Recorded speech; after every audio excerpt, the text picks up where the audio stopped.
啊嘛，有講賽馬。咁啊，第五場啊，4班1200米草地 A 欄賽道。咁啊，揀咩馬？咁啊，揀一隻叫做2號嘅冠金旗5檔潘頓文家良。咁啊，呢隻馬咧就係新勝馬嚟嘅。咁啊，銀行馬咧就新勝馬咧，即係銀行馬。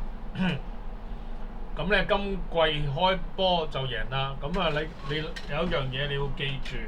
咁啊，佢係10月19號先贏完嘅啫。咁咧即係話個狀態咧就應該喺度嘅1個月啫。咁啊嗱，上季就跑咗第3，今季就跑第1。嗱，我真係講嗰句啊，因為佢係進步嘅。因為咧上季咧就上季跑第3，今季跑第1，即係佢有個明顯嘅進步。咁啊，佢本身係一個早熟馬嚟嘅。我哋咧追銀行馬咧最好係追早熟馬，因為早熟馬咧佢連捷嘅機率就高。咁啊，呢個第5場咧係一場4班賽嚟嘅。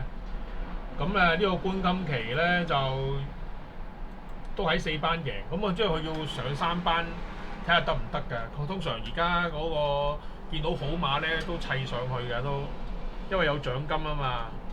佢贏完呢場咧加分完之後咧就可以去下一輪嘅賽事。咁啊，冠金旗係一隻後上馬嚟嘅，因為係1000米嘅關係，後上咧就最麻煩啦。即係會唔會阻佢咧？好似琴日嗰隻短途馬咁啊，俾嗰隻嘢會俾人阻拉咧。咁啊，呢個係另外一件事。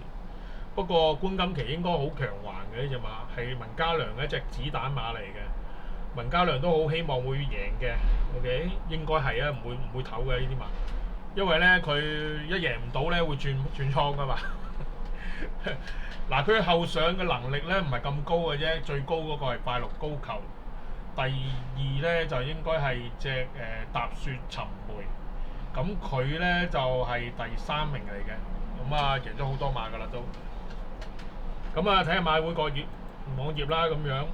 嗱，買馬咧買新勝馬咁樣，上季799就跑第3，就佢先行嘅喎，佢唔係追嘅喎嚇，其實佢係有少少墮後咗之後先追翻上去喎。咁咧佢喺好接快地嘅情況下咧，個表現就高好多㗎。咁啊禮拜3應該好接快地，不過跑1000米睇下得唔得。咁啊佢嘅配種咧就唔係咁熟啊，我未聽過嘅。咁咧就 I'm Invisible 加嗰隻我唔識嘅，係咪周日寧靜啊 ？Silent Range 會唔會係周日寧靜嘅配種啊？唔清晰，要查一查先知。咁咧就佢贏咗之後，呢隻早熟馬嚟嘅。咁咧就睇下佢個冠金旗贏完之後嘅加州本事跑第2。跑完第2咧，佢就哇！呢隻加州本事就真係好本事嘅喎，真係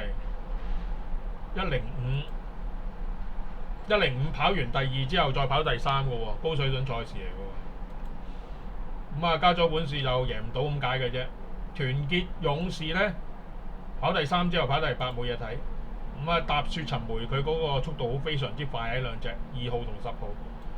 咁啊，踏雪尋梅咧就包尾添，仲衰到唔知點解。咁咧就即係呢個快樂高球好快噶嘛，咁啊都係唔得。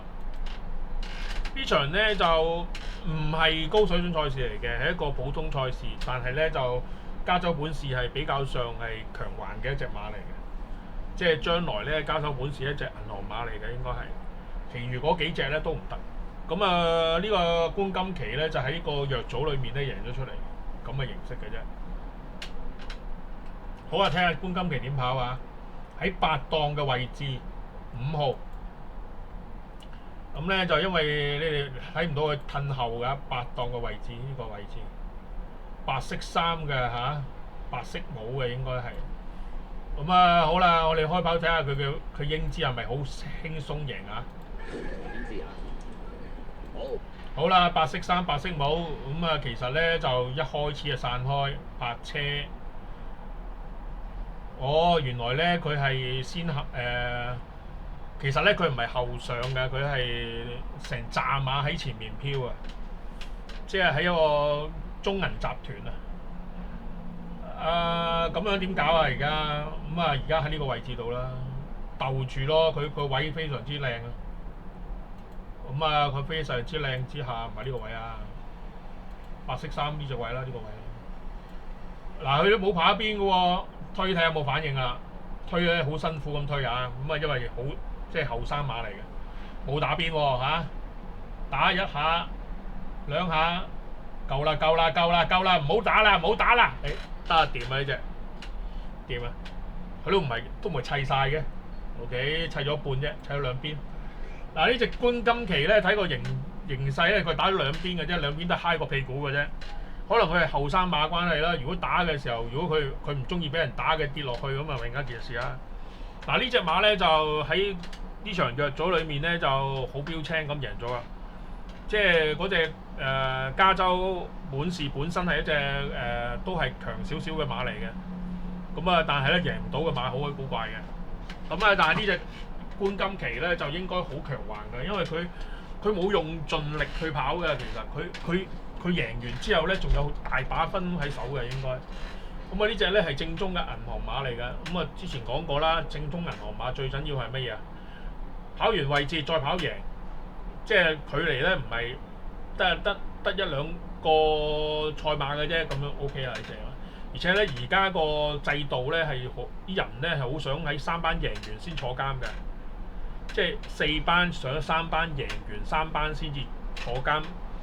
因為佢攞咗獎金先走啊，咁啊呢個係個策略嚟嘅。咁啊而且文家良呢個馬房就你跑得唔好啊，可能會轉倉噶嘛，所以一定去嘅。